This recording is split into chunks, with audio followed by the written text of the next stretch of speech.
Hey guys, today we're unboxing this. This is the RCT Megapower.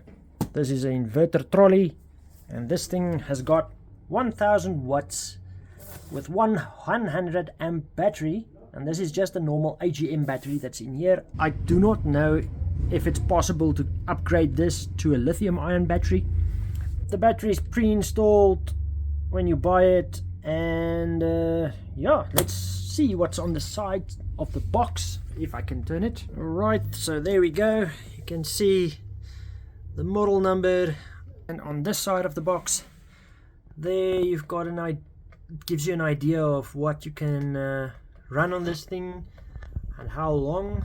So for instance, your mobile phone, a lamp, a Wi-Fi router and a laptop at 100 watts, it'll be able to run it for 6 hours and so forth. So, but that's with only the single battery connected, or the one that's internally connected already. If you put an extra battery, that'll double the time. Oh yeah, a nice thing to know also about this is it's a pure sine wave inverter. That's very nice. So it will run with all of your equipment. It also got all of these extra features, but we'll have a look when we get it out of the box.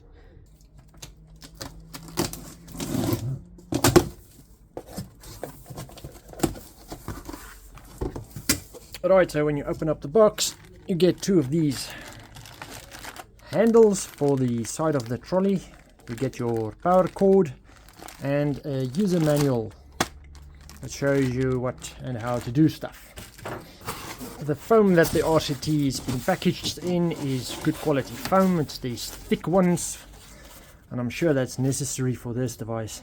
So I do see here is the screws that the handles can connect to, so you'll also be able to lift this out of the box immediately after you've attached these handles. So there you can see the 4 screws where the handles goes in.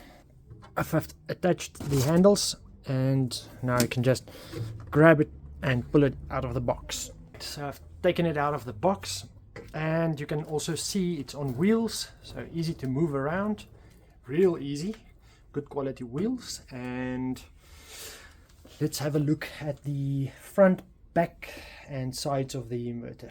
On this side of the inverter you've got your battery door. It does say warranty void if removed, so just don't try and remove or replace the battery by yourself if this is still under warranty. Otherwise you can do it and access the battery through here. Let's have a look at the front.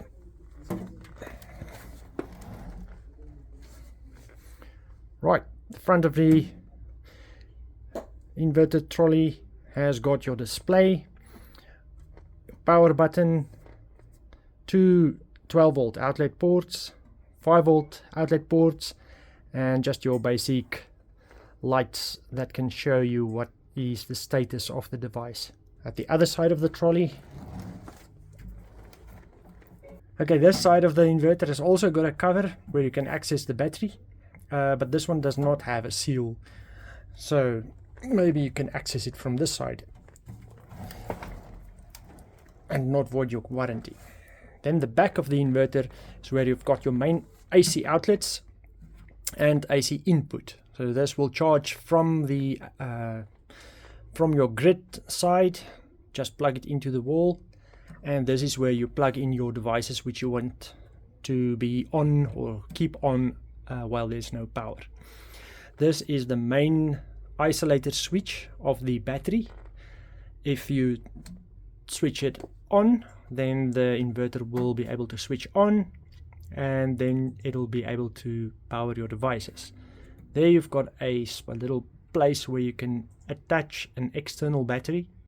Alright, and so this is your solar input, and if you have a look at the user manual, it says that you can put 10 to 25 volt into it, 30 amps, and it'll charge your battery 14.2 volts and a float charge of 13.8 volt. Right, and then just one more thing about the battery extension port. You can connect another 100 amp battery to this, but that battery will not be protected with the same battery switch. So when you connect a battery, an external battery, to this trolley inverter, then you will have to also install for that battery a dual pole breaker just like this one to protect it also, and because there will be no breaker or no switch to turn off this battery. Just something to keep in mind. So when you want to turn on the device, you switch on the breaker for the battery, then there will be power flowing to the inverter side. You will see now that these lights have come on. Battery light is on. Alright, so when these lights are active, now you can turn on this switch, and that will switch on your DC ports, and I believe you will be able to charge your 5-volt devices and power your 12-volt devices. Alright, so once you switch this on, let's leave it off for now. This is a USB cable for my JBL speaker. Let me just put that on there. And you will see the speaker, once I switch this on, then these ports will be turned on and the charging on the speaker is started from this USB port. These ports are rated 1 amp, so I do not know if they will charge your phone very nicely. Right, so one thing I can just say is I've plugged in my cell phone now, and it is showing me on the screen for faster charging, use a supported charger, or make sure the cable isn't damaged. This only charges at 1 amp. It does not give your phone fast charging capabilities or anything like that. It'll just charge the battery at a very slow rate. At the moment it says from 60% my phone will take 2 hours and 50 minutes to charge to full. So this is a very, very slow charging port. This port is rather for something else than charging your fast charge capable cell phone. This will only switch on in any case with this switch. So once you switch it off, your device stops charging, and you don't even need to switch on the inverter to use these ports. That is nice. Connecting little lights to this, 12-volt lights, will also be very nice. Yeah, like light strips and stuff like that. Another thing that I can just say is the function button on this device just changes the device from mains priority mode to battery priority mode. If it goes from 01 to 03 in the modes, it'll rather use the battery than the mains to power your devices. So it can run directly from battery, and that'll make this more online kind of a UPS instead of a line interactive UPS. In any case, that's how you switch on these DC ports. And then to switch on the inverter itself, you just press and hold the on button. If you just press it once, nothing will happen. If you press and hold it, there you go. It switches on the screen, tells you that it's now outputting 220 volts at 50 Hertz, and it shows the battery capacity, and it also shows the load that is currently on the inverter. So once you've started plugging in stuff, the load will increase on this little diagram here.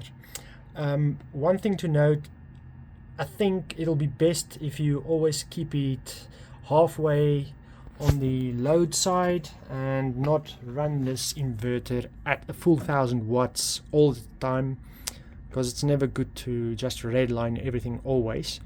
That'll just prolong the battery life and also the inverter's life, and will give this thing years and years of great power backup support for your life in this world.